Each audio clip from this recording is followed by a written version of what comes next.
Good evening ആൾ. ഞാൻ ഐന മറിയം. മലയാള ഭാഷയുടെ പിതാവായ തുഞ്ചത്തെഴുത്തച്ഛൻ്റെ സ്വന്തം നാടായ തിരൂരിൽ നിന്നാണ് ഞാൻ വരുന്നത്. Tirur NSS English medium high school 2ാം class വിദ്യാർത്ഥിയാണ് ഞാൻ. എൻ്റെതൊരു കൊച്ചു ഫാമിലിയാണ്. എൻ്റെ എല്ലാ മണ്ടത്തരങ്ങൾക്കും കൂട്ടു നിൽക്കുന്ന ഒരു ഉമ്മച്ചിയുണ്ട് എനിക്ക്. എൻ്റെ ഉമ്മച്ചിൻ്റെ പേരാണ് സാനിയ. എൻ്റെ എല്ലാ ആഗ്രഹങ്ങളും സാധിച്ചു തരുന്നൊരു പപ്പയുണ്ട് എനിക്ക്. എൻ്റെ പപ്പയുടെ പേരാണ് ജംഷീദ്. എൻ്റെ കൂടെ എപ്പോഴും ഫൈറ്റ് ചെയ്യുന്നൊരു ഫൈറ്ററും കൊണ്ടുണ്ട്. അവൻ്റെ പേരാണ് ഇവാൻ സായി. എൻ്റെ ഒരു വലിയ ആഗ്രഹമായിരുന്നു ഒരു മോഡലിങ്ങിൽ പങ്കെടുക്കണമെന്ന്. അങ്ങനെ ആ ആഗ്രഹം എനിക്ക് സാധിച്ചു. അതിൽ ഞാൻ ഒത്തിരി ഹാപ്പിയാണ്.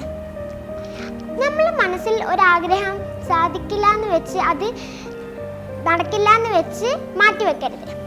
നമ്മൾ അതിന് പരിശ്രമിച്ചു കൊണ്ടേയിരിക്കണം. എന്തെങ്കിലും ഒരു ഡേ അത് സാധിക്കും.